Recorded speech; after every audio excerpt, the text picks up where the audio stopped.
নমস্কার প্রিয় দর্শকবৃন্দ, আজকের এই ভিডিওটিতে আমি আলোচনা করব 2026 সালের ফেব্রুয়ারি মাসের 1 তারিখ থেকে 15 তারিখ পর্যন্ত সময়কাল আর নামের ব্যক্তিদের জীবনে কি কি পরিবর্তন আসবে, কি কি বাধার সম্মুখীন হবেন আপনারা এবং কোন কোন ক্ষেত্রে লাভবান হওয়ার চান্স রয়েছে, কোন কোন ক্ষেত্রে আপনারা সতর্ক থাকবেন, বিপদের সম্ভাবনা রয়েছে এবং আরও কিছু গুরুত্বপূর্ণ বিষয় নিয়ে আলোচনা করব আজকের এই ভিডিওটিতে। তাই ভিডিওটি অবশ্যই প্রথম থেকে শেষ পর্যন্ত দেখার অনুরোধ রইল।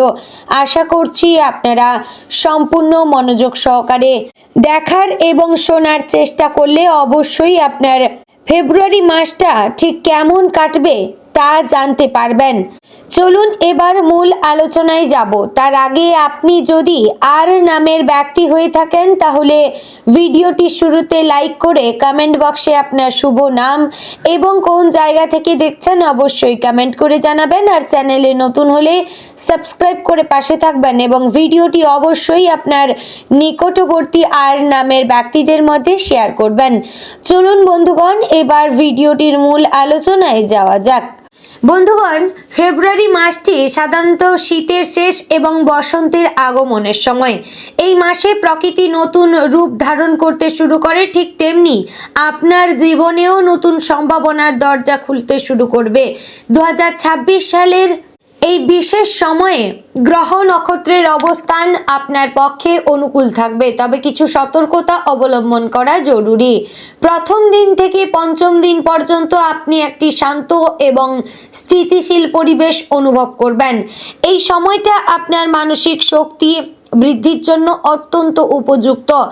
আপনার চিন্তা ভাবনা স্পষ্ট থাকবে এবং সিদ্ধান্ত নেওয়ার ক্ষমতা বেশি থাকবে। কর্মক্ষেত্রে আপনি ভালো ফলাফল পাবেন এবং আপনার ঊর্ধ্বতন কর্মকর্তারা আপনার কাজেরই প্রশংসা করবেন। যদি আপনি ব্যবসা করেন তাহলে নতুন চুক্তি বা সমঝোতার সুযোগ আসবে।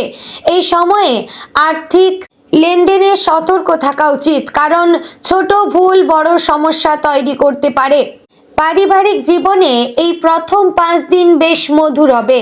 আপনার পরিবারের সদস্যদের সাথে সম্পর্ক আরও গভীর হবে।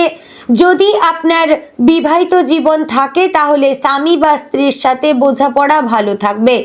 সন্তানদের সাথে সময় কাটানোর সুযোগ পাবেন এবং তাদের শিক্ষা ও ভবিষ্যৎ নিয়ে গুরুত্বপূর্ণ আলোচনা হতে পারে।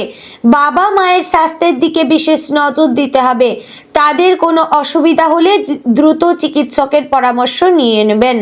স্বাস্থ্যের দিক থেকে প্রথম সপ্তাহটি আপনার জন্য মোটামুটি ভালো যাবে, তবে ঠান্ডা আবহাওয়ার কারণে সর্দি, কাশি, গলা ব্যথার মতো সমস্যা হতে পারে। গরম জল পান করা, পুষ্টিকর খাবার খাওয়া এবং পর্যাপ্ত ঘুম নিশ্চিত করা জরুরি। ব্যায়াম এবং যোগ ব্যায়াম এই সময়ে আপনার শারীরিক ও মানসিক স্বাস্থ্যের জন্য বিশেষ উপকারী হবে। প্রতিদিন সকালে কমপক্ষে 30 মিনিট হাঁটা বা হালকা ব্যায়াম করলে আপনি সারাদিন সতেজ থাকবেন। ষষ্ঠ থেকে দশম দিন পর্যন্ত সময়টা আপনার জন্য কিছুটা চ্যালেঞ্জিং হতে পারে। এই সময়ে আপনি কিছু প্রতিবন্ধকতার সম্মুখীন হতে পারেন। কর্মক্ষেত্রে অতিরিক্ত চাপ অনুভব করবেন এবং একাধিক দায়িত্ব একসাথে সামলাতে পারবেন। আপনার ধৈর্য পরীক্ষা হবে, কিন্তু মনে রাখতে হবে যে এই কঠিন সময় আপনাকে আরও শক্তিশালী করে তুলবে। সহকর্মীদের সাথে মতবিরোধ হতে পারে, তাই কথা বলার সময় সতর্ক থাকবেন। যে কোনো বিতর্কে জড়ানো এড়িয়ে চলা ভালো। এই মধ্য সময়ে আর্থিক ক্ষেত্রে একটু সংযমের প্রয়োজন। অপ্রয়োজনীয় খরচ কমিয়ে আনা উচিত এবং ভবিষ্যতের জন্য সঞ্চয় করার চেষ্টা করা দরকার। কোনো বড় বিনিয়োগ বা ঋণ নেওয়ার সিদ্ধান্ত এই সময়ে না নেওয়াই ভালো।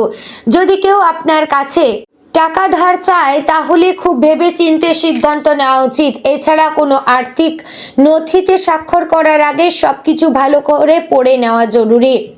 পারিবারিক ক্ষেত্রে এই সময়টা কিছুটা টানাপোড়েনের হতে পারে। ছোট ছোট বিষয় নিয়ে মতের অমিল হতে পারে। স্বামী বা স্ত্রীর সাথে কোনো গুরুত্বপূর্ণ সিদ্ধান্ত নেওয়ার আগে তাদের মতামত জানা জরুরি। সন্তানদের পড়াশোনা নিয়ে চিন্তিত হতে পারেন, কিন্তু তাদের ওপর অতিরিক্ত চাপ না দিয়ে থাকে তাদের সাথে বন্ধুত্ব সুলভ আচরণ করা উচিত। পরিবারের বয়স্ক সদস্যদের সাথে সময় কাটানোর চেষ্টা করবেন, তাদের অভিজ্ঞতা এবং পরামর্শ আপনার কাজে লাগবে। স্বাস্থ্যের দিক থেকে এই 5 দিন একটু সতর্ক থাকার প্রয়োজন রয়েছে। মানসিক চাপের কারণে মাথা ব্যথা, অনিদ্রা বা হজমের সমস্যা হতে পারে। নিয়মিত ধ্যান বা প্রাণায়াম করলে মানসিক শান্তি পাবেন। খাবারের প্রতি বিশেষ নজর দেওয়া উচিত এবং বাইরের ভাজা পোড়া খাবার এড়িয়ে চলা ভালো। পর্যাপ্ত জল পান করা এবং সবুজ শাকসবজি খাওয়া স্বাস্থ্যের জন্য উপকারী হবে। একাদশ থেকে পঞ্চদশ দিন পর্যন্ত অর্থাৎ 11 থেকে 15 তারিখ পর্যন্ত সময়টা আপনার জন্য অত্যন্ত শুভ এবং সফলতার। এই শেষ 5 দিনে আপনি অনেক ইতিবাচক পরিবর্তন দেখতে পাবেন। যে কাজগুলো আগে আটকে ছিল সেগুলো এগিয়ে যেতে শুরু করবে। কর্মক্ষেত্রে আপনার মূল্যায়ন হবে এবং সম্ভবত পদোন্নতি বা বেতন বৃদ্ধির সুযোগ আসতে পারে। নতুন প্রকল্প শুরু করার জন্য এটি একটি উপযুক্ত সময়। আপনার সৃজনশীলতা এবং নেতৃত্বের গুণাবলী সবার নজরে আসবে। ব্যবসায়ীদের জন্য এই সময়টা বিশেষ লাভজনক হবে। নতুন গ্রাহক পাওয়ার সম্ভাবনা রয়েছে এবং পুরনো ঋণ পরিশোধ হতে পারে। যদি কোনো নতুন অংশীদারিত্ব বা সহযোগিতার সুযোগ আসে তাহলে সেটি গ্রহণ করা যেতে পারে, তবে সবকিছু লিখিত চুক্তির মাধ্যমে সম্পন্ন করা উচিত। বিজ্ঞাপন এবং মার্কেটিং এ বিনিয়োগ করলে ভালো ফল পাওয়া যাবে। বন্ধুগণ, আর্থিক অবস্থা এই সময়ে উল্লেখযোগ্যভাবে উন্নতি হবে। হয়তো কোনো অপ্রত্যাশিত উপার্জনের সুযোগ আসতে পারে, পুরনো বিনিয়োগ থেকে লাভ হতে পারে অথবা কেউ আপনার পাওনা টাকা ফেরত দিতে পারে। এই অতিরিক্ত অর্থ বুদ্ধিমানের সাথে ব্যবহার করা উচিত। সম্পত্তি ক্রয় বা দীর্ঘমেয়াদী বিনিয়োগের জন্য এটি একটি ভালো সময়, তবে জুয়া বা লটারির মতো ঝুঁকিপূর্ণ কাজে টাকা লাগাবেন না। পারিবারিক জীবনে আনন্দ এবং উৎসবের পরিবেশ থাকবে। হয়তো কোনো শুভ খবর পাওয়া যেতে পারে বা পরিবারের কোনো আনন্দের অনুষ্ঠান হতে পারে। স্বামী বা স্ত্রীর সাথে সম্পর্ক খুবই মধুর হবে এবং একসাথে কোথাও ঘুরতে যাওয়ার পরিকল্পনা হতে পারে। সন্তানরা তাদের কাজে সফল হবেন এবং তাদের সাফল্য আপনাকে গর্বিত করবে। বাবা মায়ের স্বাস্থ্যেরও উন্নতি দেখা যাবে এবং তাদের সাথে সুন্দর সময় কাটানো যাবে। প্রেম এবং সম্পর্কের ক্ষেত্রে এই শেষ 5 দিন বিশেষ রোমান্টিক হবে। যদি আপনি অবিবাহিত হন এবং কারো সাথে সম্পর্কে থাকেন তাহলে সেই সম্পর্ক আরও গভীর হবে এবং বিবাহের পরিকল্পনা করা যেতে পারে। যারা নতুন সম্পর্ক খুঁজছেন তাদের জন্য এটি একটি শুভ সময়। হয়তো কোনো সামাজিক অনুষ্ঠানে বা বন্ধুদের মাধ্যমে বিশেষ কারোর সাথে পরিচয় হতে পারে। তাদের সম্পর্কে তাড়াহুড়ো না করে ধীরে ধীরে এগিয়ে যাওয়া উচিত। স্বাস্থ্যের দিক থেকে এই সময়টা খুবই ভালো যাবে। আপনার শারীরিক শক্তি এবং মানসিক স্থিতিশীলতা দুটোই বৃদ্ধি পাবে। পুরনো কোনো রোগ থেকে মুক্তি পেতে পারেন। নিয়মিত ব্যায়াম চালিয়ে গেলে আরও ভালো ফলাফল পাবেন। এই সময়ে কোনো স্বাস্থ্য পরীক্ষা করালে ভালো হবে যাতে ভবিষ্যতে কোনো সমস্যা এড়ানো যায়। পুষ্টিকর খাবার খাওয়া এবং নেশাজাতীয় দ্রব্য থেকে দূরে থাকা জরুরি। শিক্ষার্থীদের জন্য ফেব্রুয়ারির প্রথম 15 দিন মিশ্র ফলাফল নিয়ে আসবে। প্রথম সপ্তাহে মনোযোগ ভালো থাকবে এবং পড়াশোনায় ভালো ফলাফল পাওয়া যাবে। নতুন বিষয় শেখার আগ্রহ বাড়বে এবং শিক্ষকদের কাছ থেকে প্রশংসা পাবেন, তবে মাঝের কয়েকদিন কিছুটা অমনোযোগী হতে পারেন এবং পড়াশোনায় মন বসাতে সমস্যা হতে পারে। এই সময়ে নিয়মানুবর্তিতা বজায় রাখা এবং একটি সময়সূচি মেনে চলা খুবই জরুরি।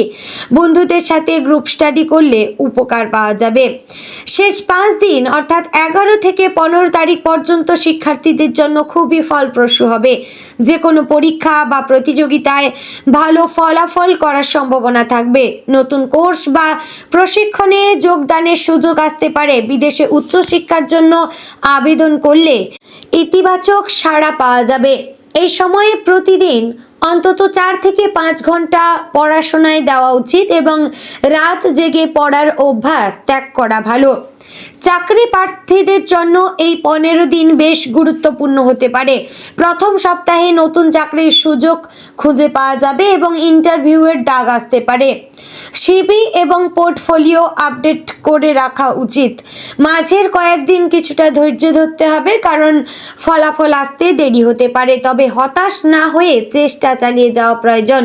শেষ 5 দিনে চাকরি পাওয়ার সম্ভাবনা অনেক বেড়ে যাবে এবং হয়তো একাধিক অফার পাওয়া যেতে পারে। নেটওয়ার্কিং এই সময় খুবই গুরুত্বপূর্ণ ভূমিকা পালন করবে। পুরনো সহকর্মী বা বন্ধুদের সাথে যোগাযোগ রাখলে তারা চাকরি খুঁজে পেতে সাহায্য করতে পারে। লিঙ্কডইন বা অন্যান্য পেশাদার প্ল্যাটফর্মে সক্রিয় থাকা উচিত। ইন্টারভিউয়ের জন্য ভালো প্রস্তুতি নেওয়া এবং কোম্পানি সম্পর্কে আগে থেকে জেনে নেওয়া জরুরি। পোশাক এবং শারীরিক ভাষার প্রতি বিশেষ মনোযোগ দেওয়া উচিত, কারণ প্রথম ছাপ অনেক গুরুত্বপূর্ণ। সামাজিক জীবনে ফেব্রুয়ারির প্রথম 15 দিনে বেশ কর্মব্যস্ত থাকবেন। বিভিন্ন সামাজিক অনুষ্ঠানে যোগ দেওয়ার সুযোগ পাবেন, নতুন মানুষের সাথে পরিচিত হবেন, বন্ধুদের সাথে সম্পর্ক আরও মজবুত হবে এবং একসাথে কোনো ভ্রমণের পরিকল্পনাও করতে পারেন। তবে সামাজিক মাধ্যমে সময় কাটানোর ক্ষেত্রে সতর্ক থাকা উচিত এবং ব্যক্তিগত তথ্য শেয়ার করার ব্যাপারে সমাধান থাকা দরকার। বন্ধুগণ, আশা করছি ভিডিওটি আপনাদের ভালো লাগলো, উপকারে আসলো। যদি ভালো লেগে থাকে অবশ্যই লাইক, কমেন্ট, শেয়ার করবেন। চ্যানেলে নতুন হলে সাবস্ক্রাইব করে পাশে থাকবেন। আর ভিডিওটি অবশ্যই আপনার নিকটবর্তী আত্মীয় স্বজনদের মধ্যে শেয়ার করবেন, যাতে তারাও এই ভিডিওটি পেয়ে খুবই উপকৃত বোধ করবেন। জয় রাধে গোবিন্দ। ওম নমঃ ভগবতে বাসুদেবায়।